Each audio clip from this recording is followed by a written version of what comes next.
Want to advertise your business in a cost-effective way? It's time to give podcast advertising a try. Research shows a high rate of podcast listeners made a purchase as a result of an ad they heard on a podcast. Visit podbean.com/brands to launch a cost-effective podcast advertising campaign in minutes. That's podbean.com/brands. Hello and welcome to episode 84 of the world's first Paul Weller fan podcast. I'm Dan Jennings, and 10 years ago I gave up my live stream and career as a radio presenter with one big regret: never getting to interview my hero, the legendary British musician Paul Weller. This podcast exists purely to solve that issue.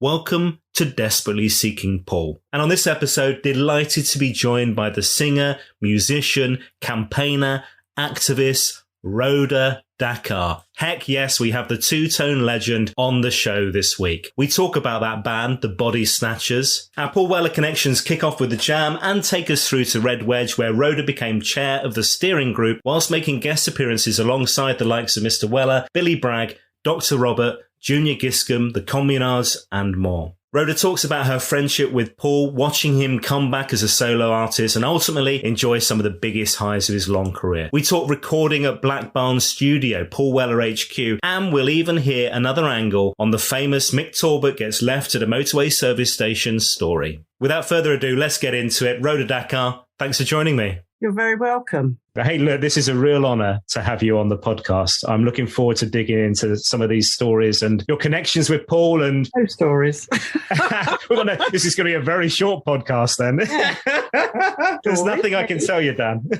I read a post on Facebook from you the other day which said that you are now in your 6th decade of performing in public, starting in the 60s, age 9. Yeah. That's mad. Yeah, I know it's mad, but it is true, of course, though. Yeah, it's bonkers. Because people sort of say, oh, you've been doing this long. It's like, well, yeah, really long time. What was it about the bug? What got you hooked on that performing thing? I think I'd wanted to do it. I'd always wanted to do it. There are photographs of me aged 3 playing my piano. I couldn't play, but, I had a little toy piano, which was kind of baby size, and I was sat at my piano smiling and singing and whatever. So I've been doing it for years, and my dad was an actor and a singer as well, so it's kind of in the family. And I didn't start performing until I was 9 because that's when my mum finally gave in and let me, because it would have been before that, given the chance. Obviously this is the Paul Weller fan podcast, so we're going to dig into some of the connections with Paul over the years. When was it you first became aware of Paul Weller? I have a feeling there was a connection with a friend of yours, Jill. Would that be right? Yeah, because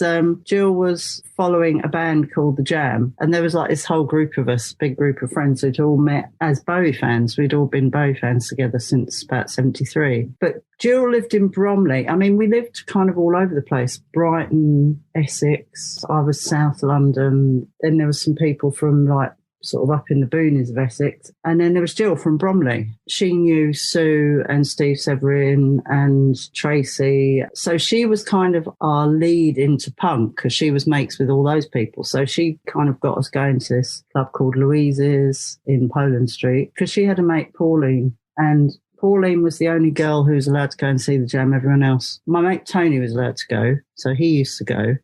And Pauline. And I know that definitely when we played with From the Jam a few years back, I said to Bruce, Tony says hi. Let me show you a picture of Tony and see if you remember him. And I showed him a picture. Oh, yeah, I do remember him. I said, remember he was mates with Jill? And I said, because this is what Jill looked like, when I knew. And he was like, oh, my God, So, yeah, so she was obviously there. She was obviously omnipresent, and so was Tony, but we were all banned from going to see the Jam. Was this Jill Price, or this is a different Jill? Yeah. This is Jill Price. No. This is okay. So Jill became a big part of the Weller crew at one point. Yeah. Well, yeah, definitely. But I do remember it was kind of funny. So I never saw the Jam because it was just too much ag. And I went to see them as John's Boys at the Marquee. And I remember I was chatting and I remember it was quite funny actually, her face. Oh my God. Oh, so what are you doing here? I mean, it was literally like that. You know what I mean? And I just thought, hang on a minute, I was banned for years. And technically, this isn't the Jam, so I am allowed to come. But anyway, never mind. Leave I assumed it was your parents banning you from the Jam, but no, it was Jill, was it? It was Jill. No, all the girls in the group were banned. Those were the rules. Only Pauline, her mate Pauline, could go. Did she say why you weren't allowed? Well, I mean, use your imagination. We're not allowed to come just in case. Okay, I get you. I mean, it was doesn't want the competition. Yeah. Well, yes. That was the premise. Yeah, no competition. Oh, that's funny, blimey. And and obviously later then you get into the music industry, and we should talk about Bodysnatchers. So this is 1979. Girl bands at that point were really, really rare, weren't they? And this was an all-female two-tone band. So tell me about that and how that came about and how you became part of that. Initially, I was a bride of the theatre and I wanted to be an actress. And my first job out of school was at the Young Vic. Worked in the wardrobe department because I could sew. And whilst I was there was like one black actor. And he was literally parachuted in just to play in one play, and then he was gone again. And I just thought, nurses and prostitutes, that's going to be all I do. Because, well, I mean, it seemed patently obvious. If you looked at television, there were just no roles for women. There were some roles for black men, but no roles for black women other than nurses and prostitutes. That was literally it. And I just thought, I fancy something where I might get a chance to do a bit more. So I started answering ads in Melody Maker, which is where all the ads for bands were. So I answered ads, met a few people and just thought, nah. And then I saw this ad started calling all rude girls, and I went, nah, not answering that. I'd just given up by then. Maybe a bit before that, I remember the Modettes were looking for a singer. And I remember that little Helen, like Helen of Troy, was going to go after it. And I just thought, oh, well, they're not going to give me the job. She'll get the job. So I didn't bother to try for that. So when I saw Calling All Rude Girls, I thought, no, it's just going to be more nonsense. But bizarrely, I was on a Saturday, I used to work in this shop on the King's Road that used to sell like kind of, 60s two-tone clothes, because that's how I used to dress. So I worked in there, and then afterwards I saw that there was a band, the Stay Press, were playing at the Greyhound in Fulham, so that wasn't a million miles away, and I thought, I'll just pop along, because I used to go to loads of gigs, and Shane McGowan was there, and I knew Shane from around, and so we were chatting. And Shane also knew Nikki, who was the bass player in Bodysnatchers, so she asked to be introduced. So he introduced us, and she said to me, can you sing? And I just went, yeah. Do you want to be in a band? Yeah.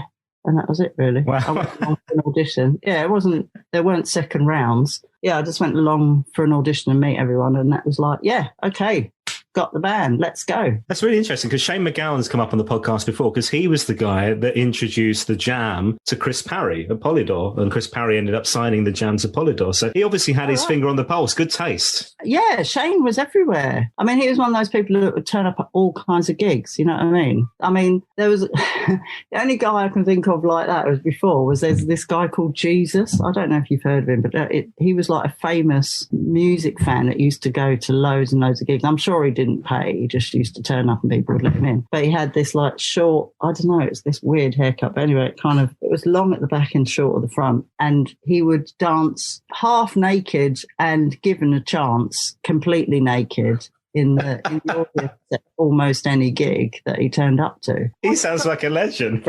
Or a pest, one of the two. Yeah, look him up. Because I think he died not too long back. But yeah, he was like a festival legend and whatever. But I first saw him at the New York Dolls at the Rainbow Rooms when they played in above Bieber. So that was 1973 is when I first saw him. And like, there we are, it's the New York Dolls and he's half naked in the audience being a hippie. It was so funny. It was Culture Clash didn't even begin to describe it. Yeah, so there was Jesus, and Shane was the kind of, I suppose, I'm not saying that he obviously wasn't anything to do with Jesus, and he wasn't like, but he was omnipresent in the way that Jesus had been. Right. So, the thing about Bodysnatchers, because the life of Bodysnatchers is relatively short. We're talking just over a year. 13 months, yeah. Yeah, but the impacts that it had, it's really important still to people, that band, isn't it? Yeah, but I mean, that's because, one, we were kind of there right at the beginning of Two Tone. We were on the posters and whatever. But Dance Craze, it was the film Dance Craze, because that wasn't released till after we had broken up. That was what took that whole scene to America. So it kind of inflated the importance of this band, because we had, almost as much screen time as the Specials, you know what I mean? And compared to, say, the Specials, the Selector, Madness, they'd all put out albums and we just had 2 singles. I mean, but we were dealt with in the same way. We had almost as much screen time. We were on the poster that came with the album. So that's why, really. That whole movement had such a big cultural impact in terms of the style of music, the ska, reggae influenced music that mixed in with punk rock at the time as well. Yeah. It's a really exciting time to be young. Well, yeah. I mean, it was before... now we're kind of all observed and judged constantly. And I think it was before that really kicked in, that kind of judging and observation of young people were left a bit more to themselves. I mean, can you imagine, like, I'm going to see the New York Dolls in Rainbow Room on top of Bieber, and I was 14 and I'm going in and it's fine. And nobody's asking me how old I am. I just go in. I mean, you couldn't do that today. I mean, it's probably against about 15 different laws, but you could do that at the time. I could go anywhere. There was no minimum age for gigs. So we could go to all kinds of things. And then plus, on the days when you didn't want to be, older than you were, you could go to youth clubs. So there were youth clubs to go to. And now kids don't have either of those things. It was a good time for the freedom that it afforded us. And also no mobile phones, so nobody could track you. Once you were out the house, you were gone. You have your mum ringing you saying what time you're going to be back. As a parent of young kids, that sounds terrifying, though.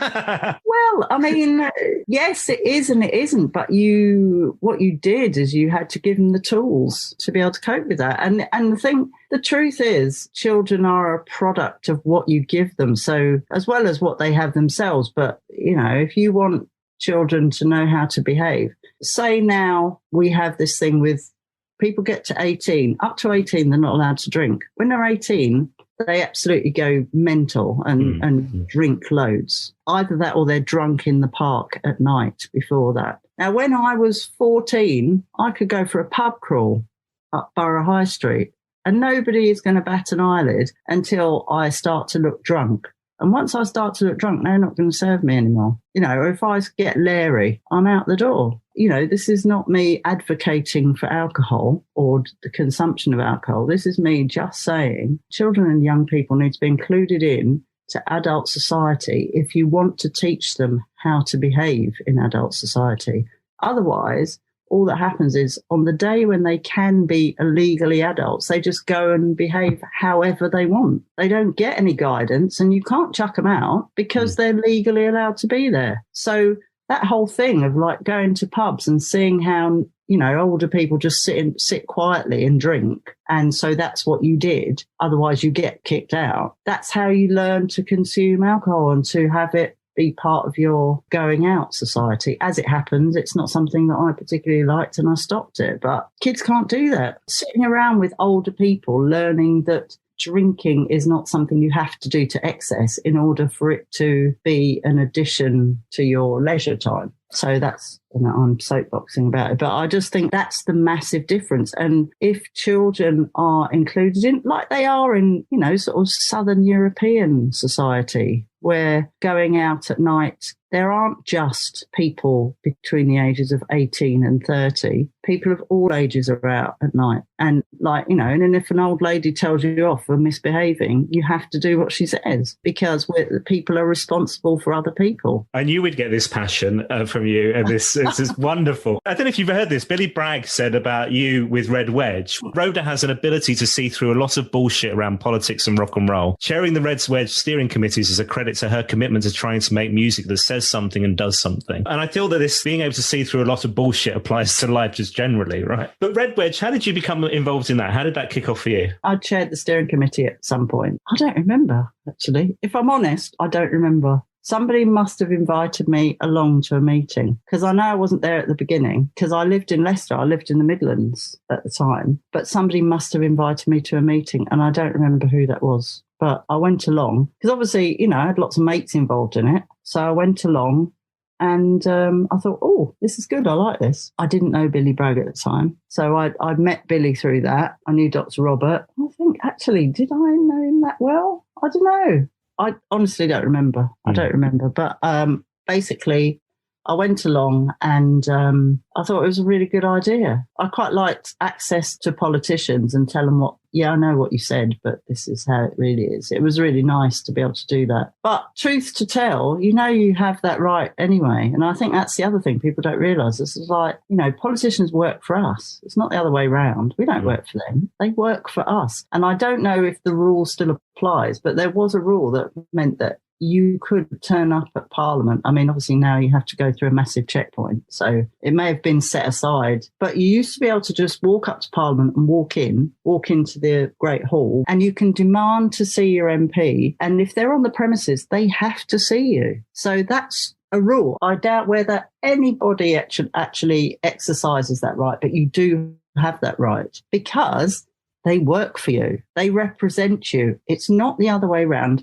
We don't work for them. We aren't doing them a favour. They're doing us the favour by representing us. So they are accountable to us. It really saddens me when I hear people say something like, they're all on the take, they're all rubbish. They absolutely are not. And I'm not going to say, it's just a small minority, because I have nothing to show that that's true. But in my experience, most MPs go into the job with clear-eyed optimism. They want to go and make things better. Even if that is wrong, like they're a Tory, they still think that their Tory ideas will make the world a better place. And that's why they do the job. I mean, someone like, who's that guy who was recently murdered, David Amis? Now, someone like him, I mean, I didn't agree with the geezer's politics, but you can't say that was a man on the take.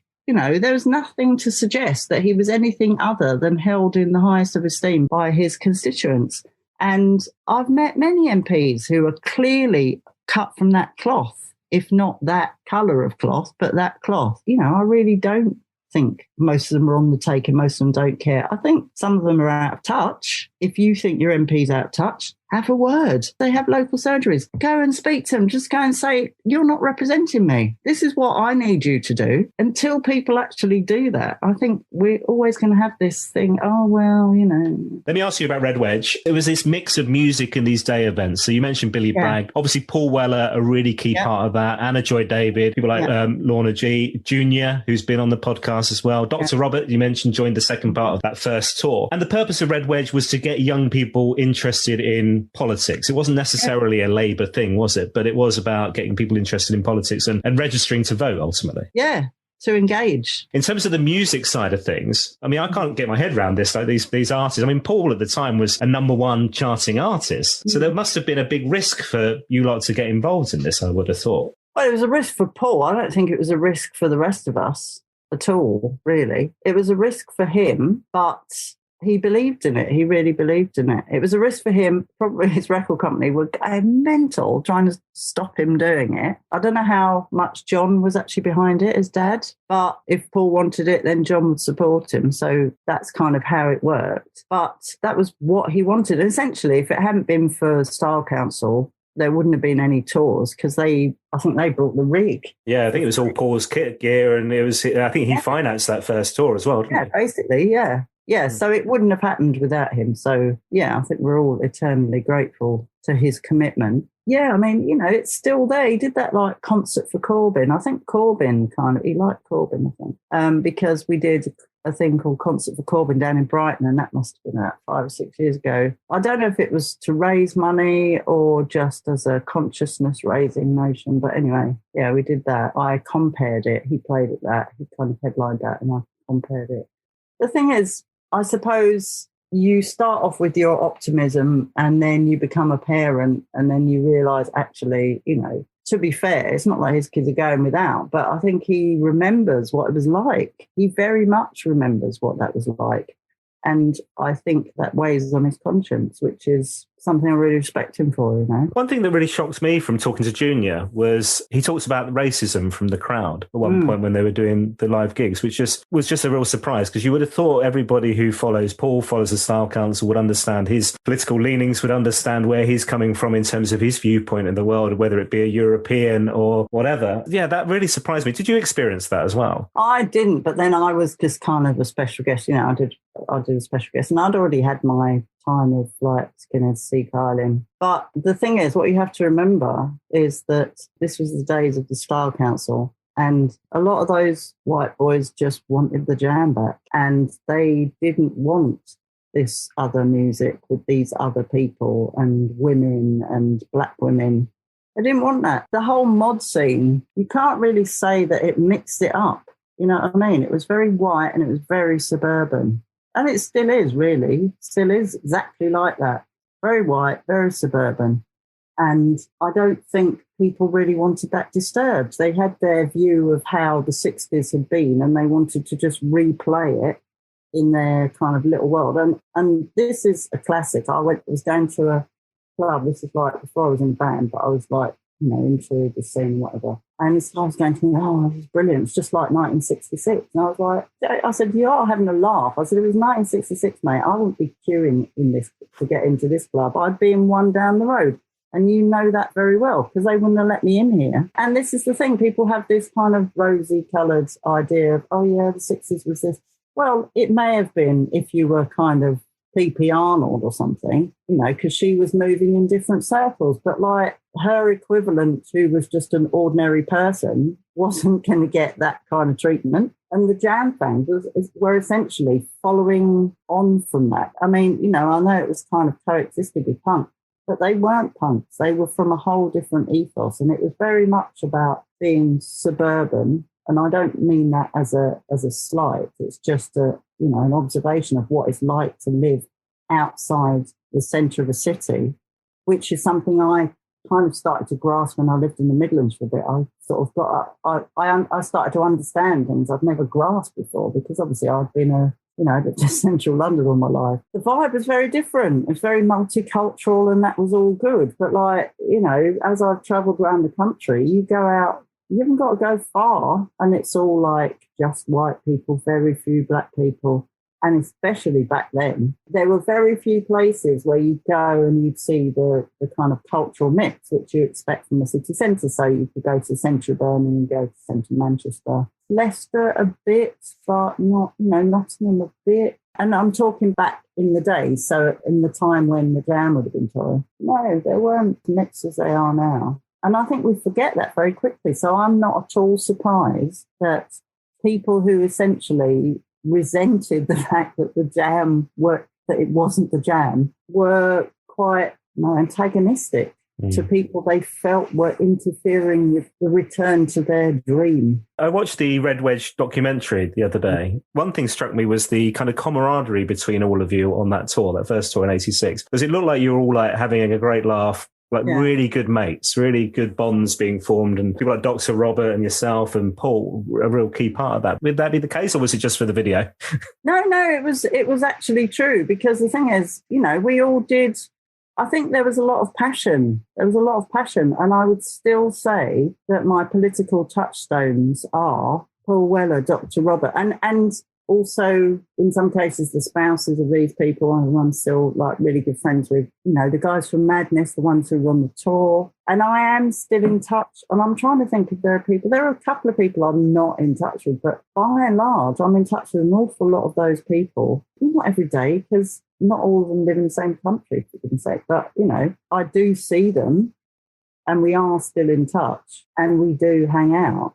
And it's really nice. And one of the things that we do, and I don't know, who knows what's going to happen here, but when Billy and Juliet, his wife, who used to manage the Selector, which is how I knew her, they started to run the Left Field at Glastonbury, didn't it? And Left Field had existed before, but it was all a bit, you know, it was all written make doing men. And they took it over and really did a good job. And so that was a really nice place to hang out and start those political debates again. It was a bit like, I mean, I was there, thank God. I woke up there the morning of when the Brexit vote had been counted. I went to sleep. My son was saying about midnight, he was saying, yeah, it looks like we're all right, Mum. So I was, okay, cool. And then woke up next morning and it was all over.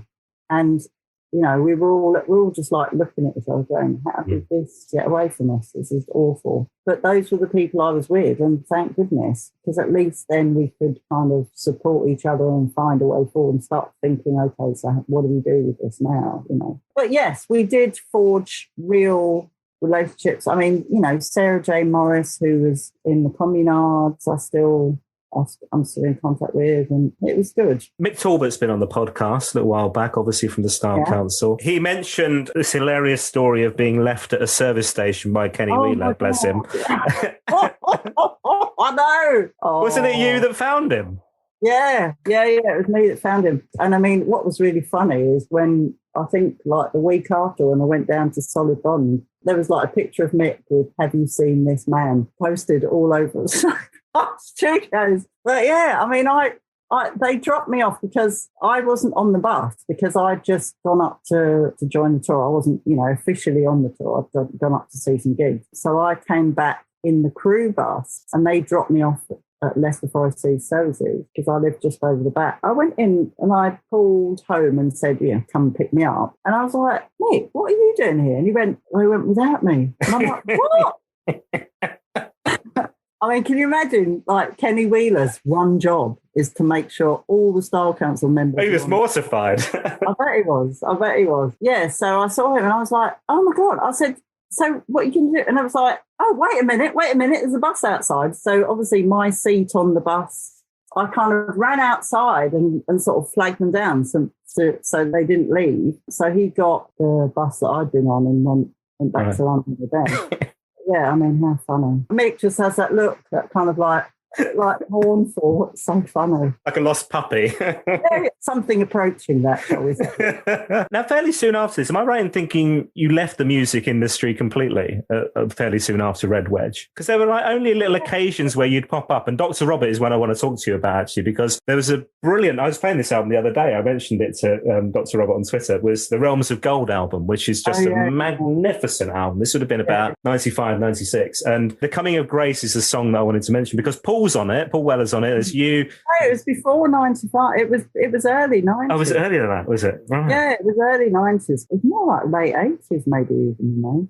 But yeah, anyway, sorry. Mick Talbot's there on Hammond organ. What can you remember about that and recording with Paul and recording with Dr. Robert on that song? Well, I'm credited as the roadie on the album. I didn't notice that. Yeah, Rhoda the roadie. Well, because I drove the van. It's like, well, because Paul and Robert, I mean, I don't know if this has changed since, but Paul and Robert could only drive automatic vehicles. Neither of them could drive manual vehicles. I mean, you know, and they needed a van to take the kit and take the drummer and the bass player from London to the studio. And I knew the guy who owned the studio, Johnny Rivers, you know, so it was kind of nice. Oh, go to the studio, hang out a bit. And then from there, because it was in Leamington Spa, I could drive back to Leicester and then go and pick up stuff the next day or something like that. It was something like that anyway. That's what I was doing. Oh, because Marco was there. I seem to remember Marco was in the van. Marco Nelson, right, okay. Maybe I'm dreaming. I'm not sure. I may have made that up.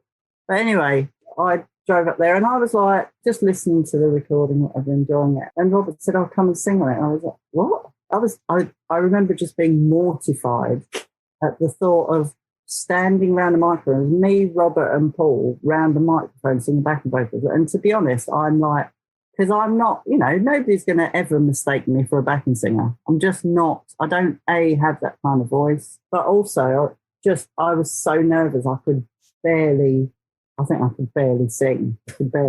So I was like, ooh, you know. It was like, anyway, so they managed to get away with it. Cut out all the high frequency. I don't know. But yeah, it was really nice. But it's it's great tunes. Great tunes on that album. And Robert is a great tunesman. Well, the latest Blow Monkeys album is a terrific piece of work as well. He's absolutely brilliant. I mean, you don't get worse at that sort of thing. don't get worse at it, you do get better. So like if you start off with, bar starts off pretty high, you're not actually going to get worse. It's fine. We should talk about your return then to the music business. And there was the album, this lost album of Bodysnatchers tunes, which you recorded. Rhoda Dakar sings the Bodysnatchers, which I'd love to talk about, because then it's quickly followed up by an album recorded, or an EP rather, recorded at Black Barn, Paul Weller's studio. So talk to me about that comeback and that return to the music industry. Was it something that had been niggling at you for a while? Or? Well, it was, the thing is, the Bodysnatchers album was my third stab. I released an acoustic album 5 years before the Bodysnatchers album. I released this album called Back to the Garage. That was on the 35th anniversary of Two Tone. And the idea was to produce music that was influenced by the music that inspired Two Tone. So it was kind of garage punk and like kind of rock, which is basically what made Two Tone what it was. It wasn't just the reggae, it was the punk as well that fused together and made it. So yeah, that was funny actually, because I remember asking for a review in the Guardian, and they said, "Oh, could you just write it yourself?" I wrote a piece for the Guardian about why I went back to the garage, and I just thought, just for real. And it was, they printed it. Printed it, and they paid me for writing my own review. I should also do another one actually. I think I'll give it 5 stars. Yeah. I'll give myself 5 stars. Yeah. That was funny. It was just funny. But yeah, so I'd done those 2 albums, and then that was when I had a bit of a hiatus. I'd had enough. But somebody encouraged me to come back or something. And I remember I just dropped my son off at a squash club, as I was always doing at that time. And then I was talking to someone, and I said, because there was this new thing called crowdfunding. And that's how I managed to do that, was crowdfunding, because previous to that, it was like, unless a label was going to release something, you couldn't release stuff, or you self-released it, but you paid for it yourself. Well, that's what I meant about that impact and that love of the band still, so that short period of time, and the love for you. It's like that people still wanted to hear that music and wanted you to record those lost songs, right? It was wicked. No, honestly, that crowdfunding, and back when it was all possible, crowdfunding was brilliant, because you could just, Pledge Music wasn't an ideal vehicle, because you did end up with like massive costs before they would give you the money. Yeah, and it was kind of crippling debt. But you did get the money back eventually, but by then, you lost everything. It was shocking that people were so ready to help you record. It was shocking. Obviously it was brilliant, but I was quite shocked by the speed with which people were willing to like chip in. That was amazing. That was an amazing feeling, because then all these people were then invested in this album. You had a ready-made audience. It was amazing. It was a really strange experience. And then, I did another couple of EPs, the LoTek Four Volumes 1 and 2. I can't even remember why we recorded that. I know, I just said, it may have been from one of the Jam exhibitions. So I just asked for a bit of studio time. Fair enough. All I had to do was pay the engineer and, record it. And it's beautiful sound. Studio's beautiful sound. I had my first visit just before Christmas, and one of what I hope will be many, but really special place, right? Yeah, the sound was brilliant. And like, the son who brought to my lunch, because he played drums on a track on the first EP. So he recorded in there as well. I remember at the time, like you saying how proud you were of that EP and how you felt it was like your strongest work at that moment in time. Oh, it was beautiful. Because the sound was lovely. The production was really good. Lenny did the production, was really good. We rehearsed the songs, so we went in and played them, recorded live. There was it wasn't like loads of overdubs or anything. We all recorded together, recorded live. It did sound really good. And obviously the studio, we just kind of took it back to what the bare bones of what was needed. But no, it was weird taking my son there. And then I think Kenny Wheeler turned up, and his son is now the tour manager. Yeah, Bill, yeah. Yeah, so he's the tour manager. So it was like, oh, all right, Kenny, all right, because I thought it was a studio. I didn't realise that, it was kind of a place where people just came along and hung out, and there was offices and stuff like that, and a house next door. Anyway, so I hadn't seen Kenny for years. It's like, I'm recording. Oh, and he was like, oh, yeah, my son's, look, this is my son. It's like, oh, yeah, my son's it. What I mean? It was kind of, it was funny. And, and lovely in a way. It's kind of the family thing kind of I suppose I was just having this conversation. A picture came up in my memories on Facebook, which was me with Louis Ray from Weston, young people's band, West London, vocal trio, really good. And they've kind of really embracing kind of Afrobeats a lot now, which is really nice. But yeah, anyway, Louis Ray, I was on tour with Selector and we were there was an upstairs and a downstairs this venue and Weston were playing downstairs. And I just saw their manager and said, I could just say hello. I haven't seen him for years.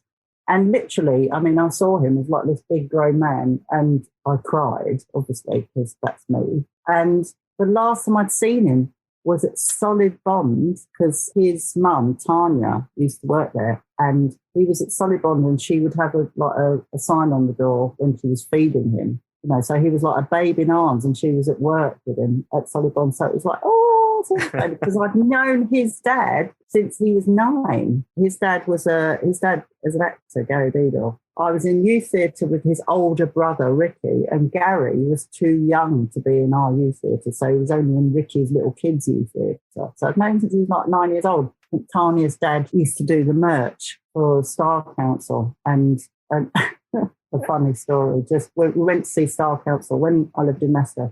Went to see Star Council in Nottingham. We parked at the back of the venue. It was before they've had a rebuild now, but you could just park. So we parked, and the gates were open. And there was a sign on the inside of the gates that said if your car will be clamped if you park here, but you couldn't see it because obviously the gates were open. So we parked, never thought anything of it, and then came out and there was like a clamp on the wheel. My ex at the time, he was like going mad. And then Brian, so this is Louis Ray's granddad, has come out, he does the merch, come out with baseball bat, and he's like, yeah, come on then. like there was going to be a big bundle at the back of Rock City. And I remember Kenny coming out and having a look, saying, what's going on then?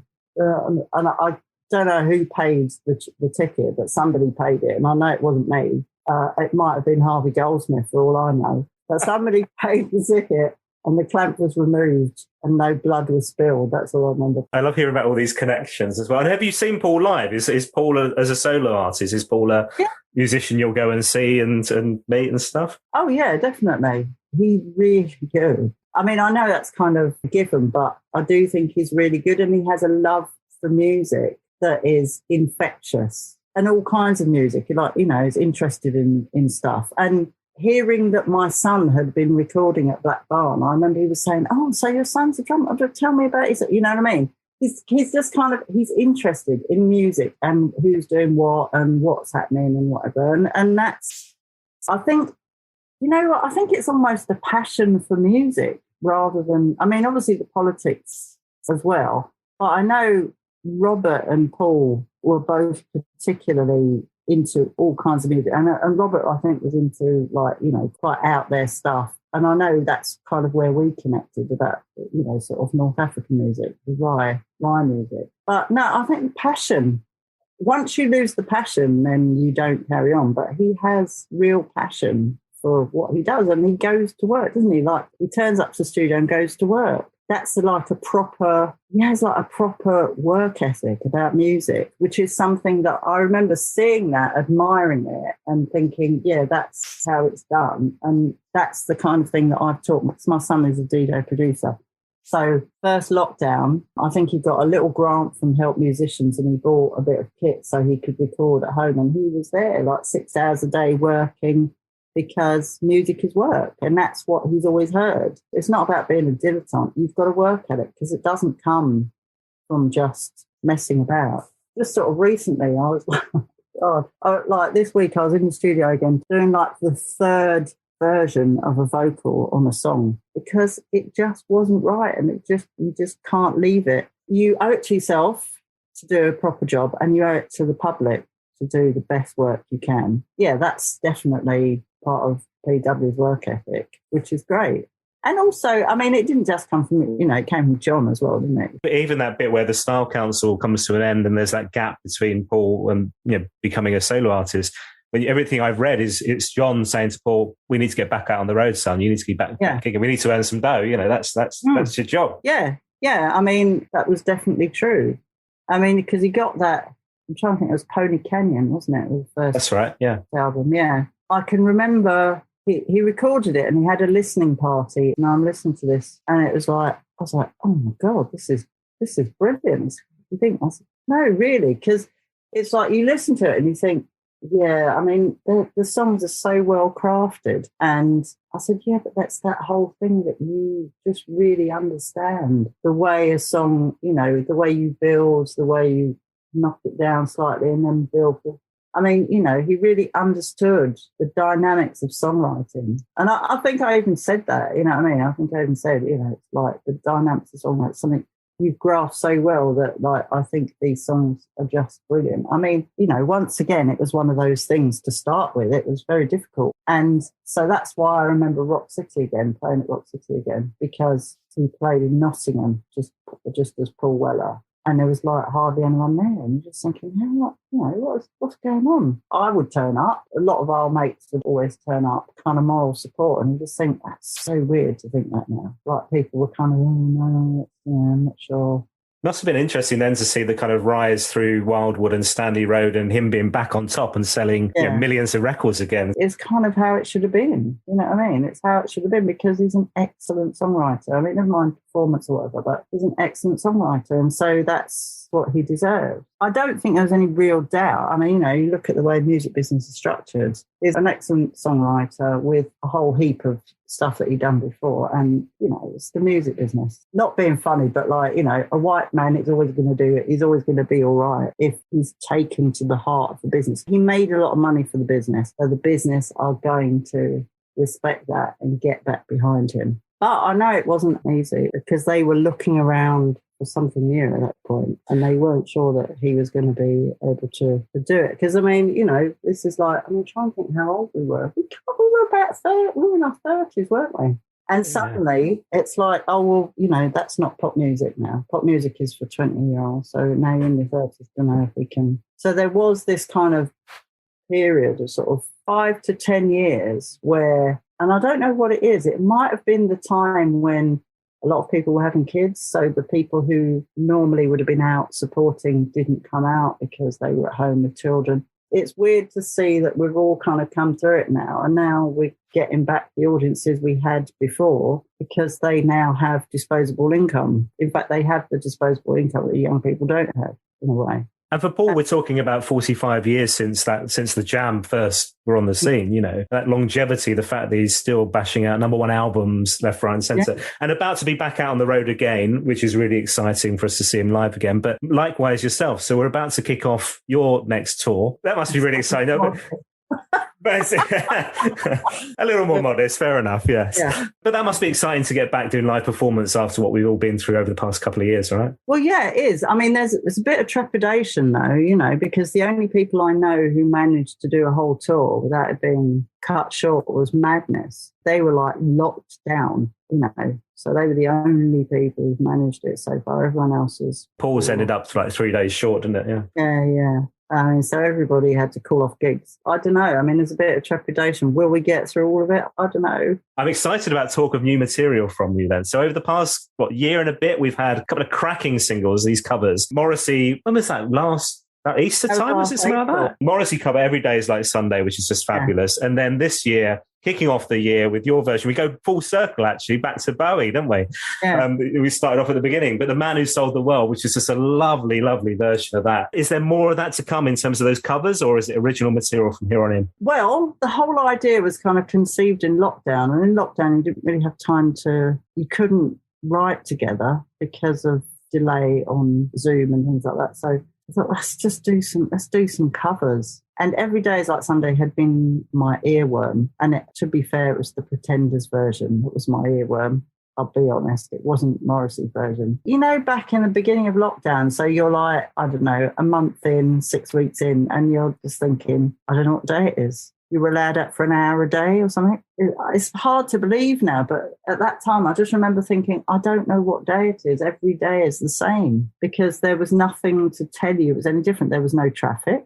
There was nothing changed. Every day was hardly anybody outside and all of that. So that was going around in my head. Then there was a gap in lockdown and we could get in the studio. So we recorded that and another tune. So I just thought, oh, let's put a singular, with like, that was the sad side. And then we had another song that we recorded as the happy side. So we do like happy, sad single. And then got an offer to do a couple of singles for Sunday Best. So I just thought, well, let's keep that. I'd keep this other tunes, which was an original tune. So that's recorded, just sitting there.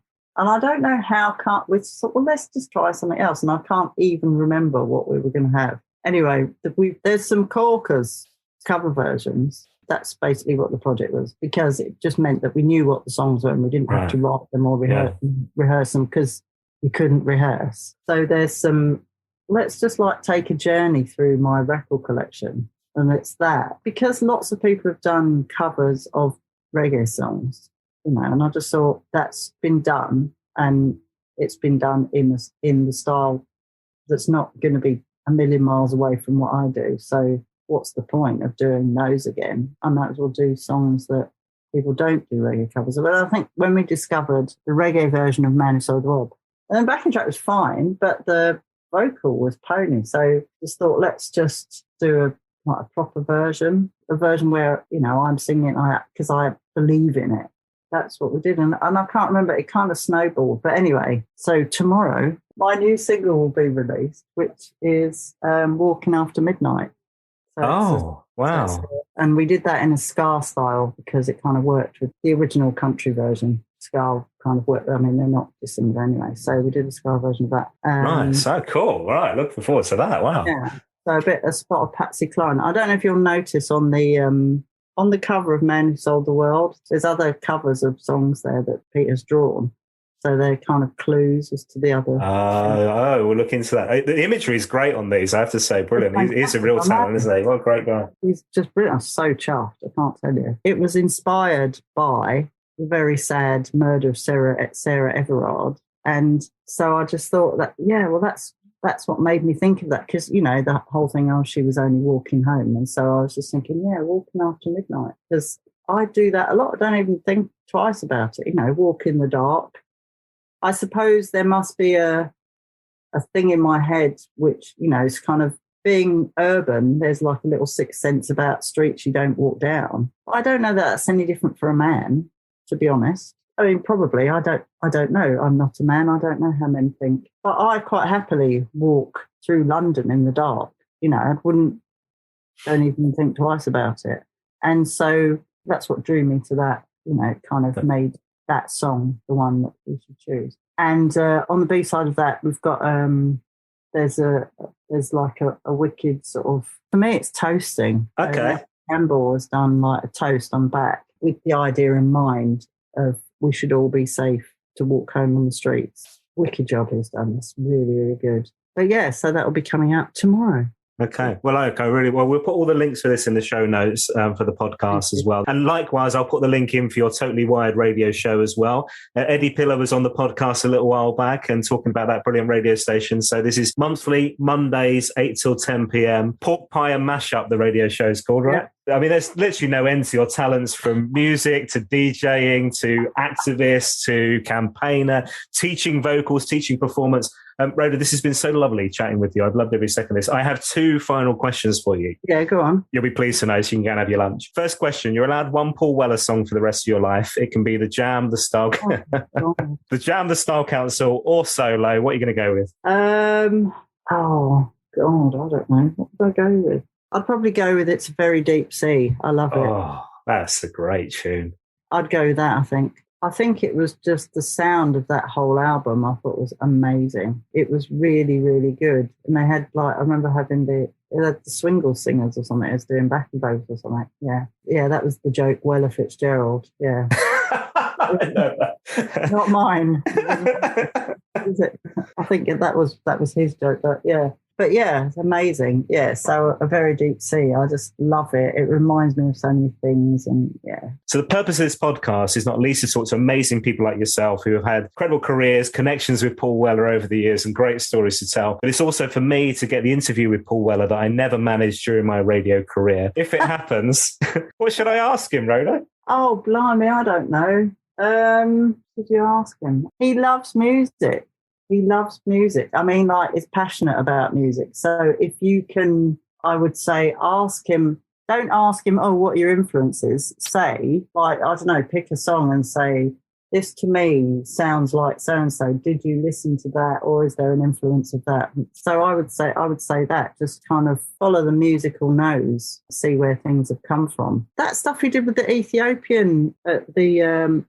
Mother Ethiopia. Yeah, Mother Ethiopia. Was so good. He's much more experimental. I mean, it doesn't always come to light, but he, I know they kind of do lots of experimental things and not everything works out, but, it's the fact that he tries all kinds of things. In fact, you could even say, how the bloody hell did that come about? Mother Ethiopia. What was that all about? Where did that come from? Whose idea was that one? I love that. That was excellent. Have you ever talked about collaborating together and working together? Oh, God, no.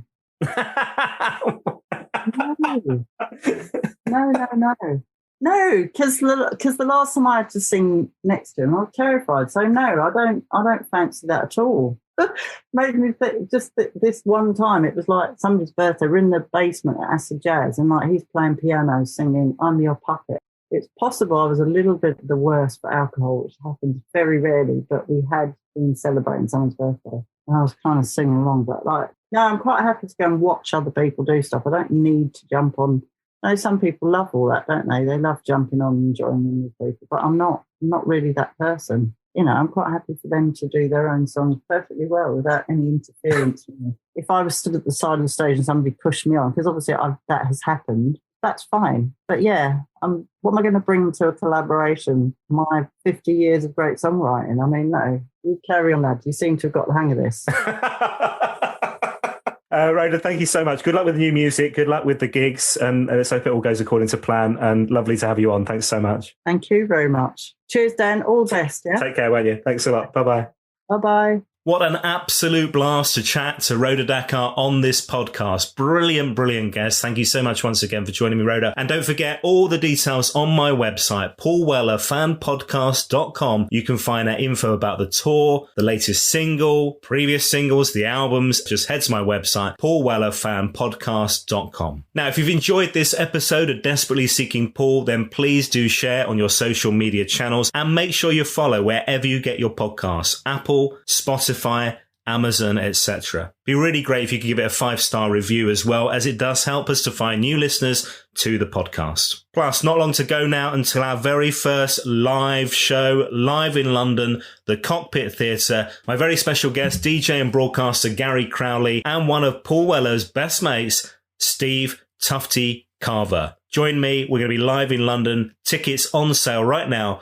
paulwellerfanpodcast.com. Sunday, March the 13th. I'd love to see you there. Tickets available on my website, paulwellerfanpodcast.com.